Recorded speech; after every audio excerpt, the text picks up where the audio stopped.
Away from home, there are no easy solutions to the troubles of Indian workers abroad.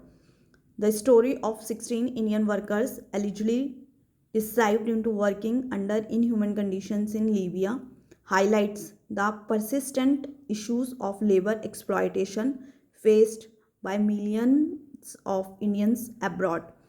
According to government reports, these workers who had traveled to the United Arab Emirates for employment were later coerced into relocated to Benghazi, Libya to work in a cement factory. Providing them with food and supplies, the workers cannot leave without the necessary exit permits. These, this incident is far from isolated.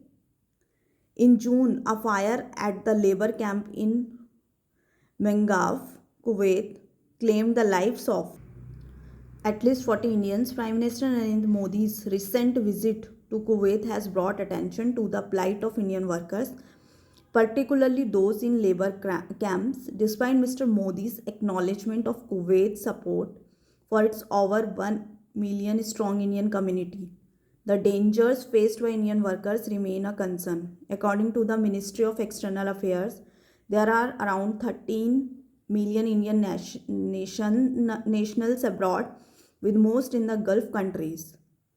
These workers who lack eligibility for citizenship in their host countries contribute significantly to India's economic through remittances. About $111 billion in 2022. However, their personal gains are often limited. Many are burdened by recruitment fees, loan for travel and relocations, and exploitative work conditions, such as the kafala system in the Gulf countries. The Indian government has made attempts to regulate labor migration. The introduction of e-migrate system over a decade ago for workers traveling to 18 countries requiring immigration clearance was a step forward.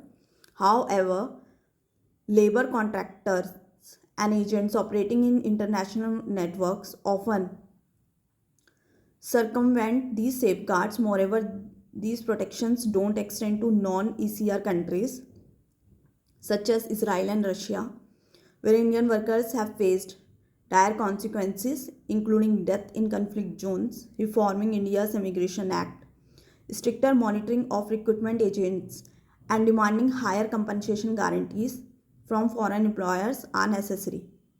Yet a more sustainable solution lies in fostering equitable economic growth in India. Ultimately, in cases like that of the workers in Libya, the government is often left with no choice but to repatriate them. However, many return to a bleak future. For most, the harsh realities of life overseas still appear preferable. Rather than merely celebrating the success of its diaspora, India must use platforms such as the Pravasi Bharatiya Sammelan to address the struggles of these workers.